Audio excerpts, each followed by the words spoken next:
Leo tarehe 11 mwezi wa pili mwaka 2026,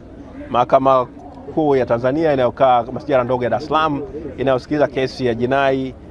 ya uhaini dhidi ya mwenyekiti wa Chama cha Demokrasia na Maendeleo ndugu Tundu Antipas Mugwai Lissu imekuja, ambapo majaji wametoa uamuzi wao kuhusiana na pingamizi ambazo zilikuwa zimewekwa na mwenyekiti wa chama ndugu Tundu Antipas Lissu kuhusiana na namna ambavyo wale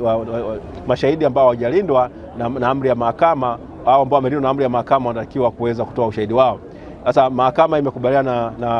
na pingamizi moja la mwenyekiti Tundu Lissu kwa kusema kwamba kile kiboksi au kile kizimba mahakamani akiwawezeshi majaji kuweza kumuona shahidi au mashahidi ambao watatoa ushahidi wao. Kwa maana hiyo mahakama imeamrisha kwamba hicho kizimba maalum kitengenezwe, na kama kikitengenezwa kwamba majaji waweze kuweza kuwaona mashahidi wa aina hiyo, na kesi ikawa imeahirishwa hadi kesho. Lakini kuhusiana na pingamizi zile za kwamba sheria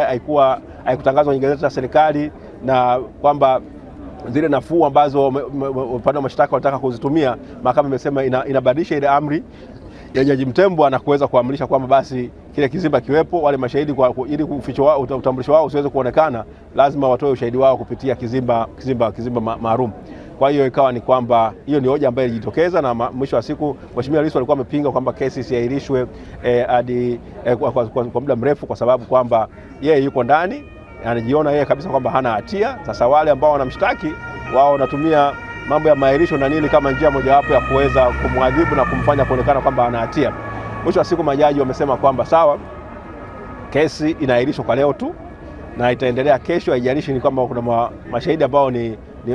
raia au wale ambao ni askari. Kwa hiyo iwe kwamba amekuja shahidi ambaye ni raia au shahidi ambaye ni askari, shahidi raia atatoa ushahidi wake kupitia kizimba maalum ambacho ataonekana kwa majaji tu, lakini wale askari ambao ni kama 19 wao wanatakiwa kutoa ushahidi wao kupitia kizimba cha kawaida ambacho wanaonekana na kila mtu ambaye yuko pale mahakamani. Kwa hiyo kesi imeahirishwa kesho hadi kesho saa 3.